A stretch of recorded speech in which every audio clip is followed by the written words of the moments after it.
আমি আজ স্মরণ করছি চট্টগ্রামের এই মাটিতে দাঁড়িয়ে সেই সময়ের কথা। 2020 সালে ফ্যাসিবাদী শক্তির দোসর এই চট্টগ্রামের অবৈধ দখলদার নওফেল বাহিনী আলেম সমাজকে চট্টগ্রামের মাটিতে অবাঞ্ছিত ঘোষণা করবার পায়তারা চালিয়েছিল। বিনিময়ে আজ বাংলাদেশ থেকে আল্লাহ পাক রব্বুল আলামিন সেই অপশক্তিকে উৎখাত করে দিয়েছেন। চট্টগ্রামের প্রাণ কেন্দ্রে আজকে আল্লাহু আকবারের ধ্বনি প্রতিধ্বনিত হচ্ছে। যারা এভাবে সত্যের সঙ্গে পাঞ্জা লড়বার চেষ্টা করবে, এভাবে এই জমিন থেকে তারা উৎখাত হয়ে যাবে ইনশাআল্লাহ। আমি স্মরণ করছি এই চট্টগ্রামের মাটি থেকে আল্লাহর পয়গম্বরের ইজ্জতের হেফাজতের যে আজান উচ্চারিত হয়েছিল শাইখুল ইসলাম আল্লামা শাহ আহমদ শফির কণ্ঠে 2013 সালের শাপলা চত্বরে বাংলার দামাল সন্তানেরা রক্ত দিয়ে ফ্যাসিবাদের বিরুদ্ধে সংগ্রামের ভিত রচনা করেছিল। সেই শাপলা চত্বরের বীর শহীদানদের কেন্দ্রভূমি হাটহাজারী এবং এই উম্মতের আলেম সমাজের অন্যতম প্রাণ কেন্দ্র চট্টগ্রামবাসীকে আমি আন্তরিক অভিনন্দন জানাই। সেই সাথে আজকে বাংলাদেশ সরকারকে আমি উদাত্ত আহ্বান জানাই।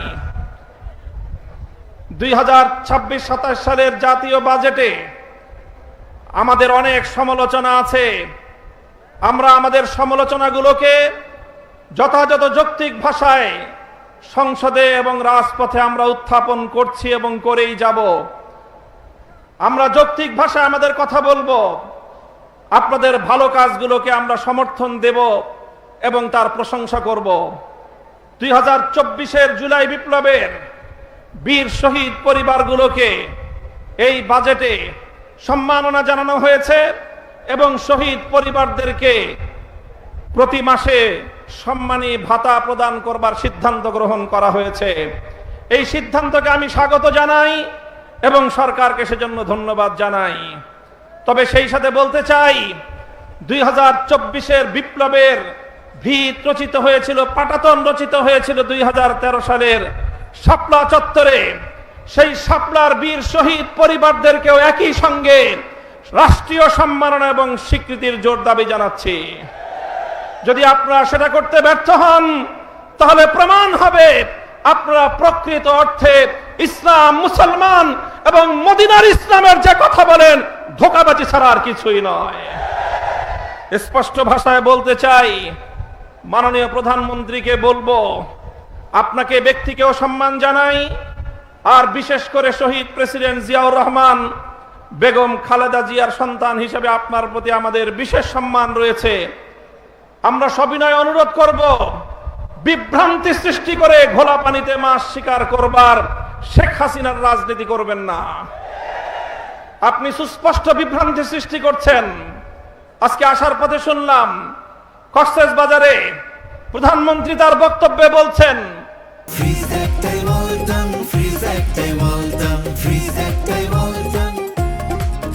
বিরোধী দল নাকি বাজেটে, জাতীয় বাজেটে মদের দাম এবং বিড়ির দাম বৃদ্ধি করে মদের উপর, বিড়ি সিগারেটের উপর অতিরিক্ত কর আরোপ করার নাকি বিরোধী দল অসন্তুষ্ট হয়েছে। নাউজুবিল্লাহ। আমরা পরিষ্কার ভাষায় বলি, প্রধানমন্ত্রী আপনার মুখে এই ধরনের পাতলামি মোনাকা মার্কা বক্তব্য মানায় না। আপনি মদ নিষিদ্ধ করেন, আপনি জুয়া নিষিদ্ধ করেন, মাদকের সমূলে আক্র উৎপাদন করেন। বিরোধী দল আমরা আপনাকে সব ধরনের সহযোগিতা প্রদান করব। বিভ্রান্তি সৃষ্টি করবার চেষ্টা করবেন, রাজপথে আমরা মোকাবেলা করব। আপনি এভাবে একের পর এক বিভ্রান্তি তৈরি করছেন। আপনি বলছেন জুলাই সনদ অক্ষরে অক্ষরে বাস্তবায়ন করবেন।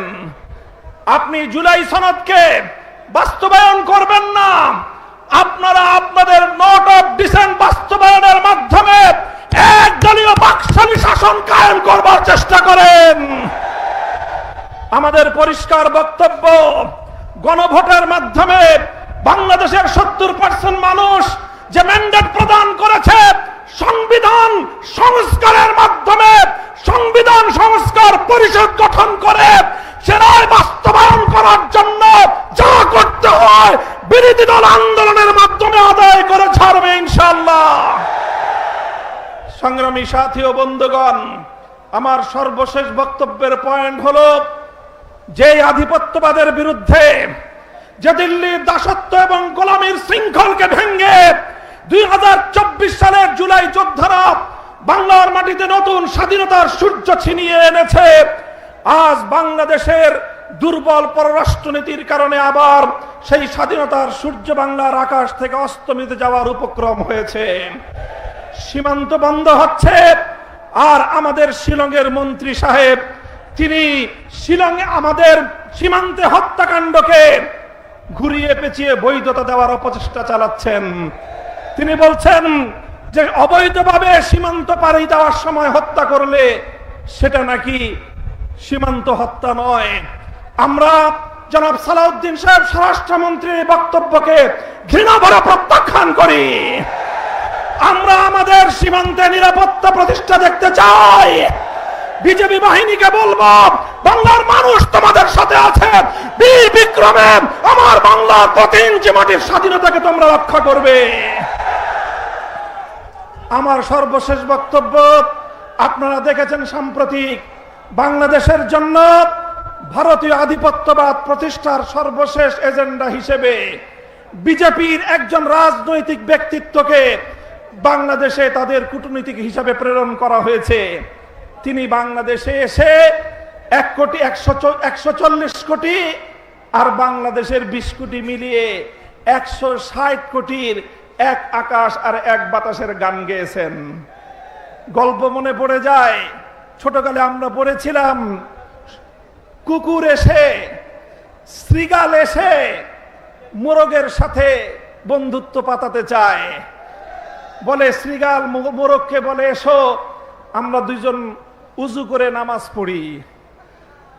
উজু করে নামাজ পড়ার বাহানায় শৃগাল মোরগকে ভক্ষণ করবে, এই হলো তার প্রত্যাশা। মোরগও চালাক, বলে যে ঠিক আছে আপনি উজু করেন, আমি গাছের ডালে উঠে আজান দেই।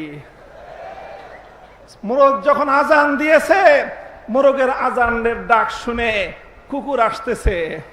এবার শৃগাল পালায়, বলে যে ইমাম সাহেব নামাজ পড়বেন না? কয় না, আমার উজু ছুটে গেছে, আমি উজু করে আসি। আসেন, 140 কোটি আর 120 কোটির শুধু খাদির নয়, অখণ্ড ভারত প্রতিষ্ঠার আপনাদের স্বপ্নকে আমরা দিবা স্বপ্নে পরিণত করে দেব। কেন শুধু ভারত আর বাংলাদেশের খাতির মরতে চান? আমরা বলতে চাই, সেই মুসলিম শাসন আমলের আফগানিস্তান থেকে শুরু করে পাকিস্তান সহ, কাশ্মীর সহ, স্বাধীন বাংলাদেশ সহ গোটা উপমহাদেশ জুড়ে যদি আমাদের বাংলাদেশের স্বাধীনতার উপর হস্তক্ষেপ করতে চান, যদি মুসলমানদের স্বার্থকে যদি আপনারা গিলে খাওয়ার চেষ্টা করেন, গোটা উপমহাদেশ জুড়ে মুসলিম জাগরণ হবে, ভারত ভেঙ্গে খান খান হয়ে যাবে ইনশাআল্লাহ।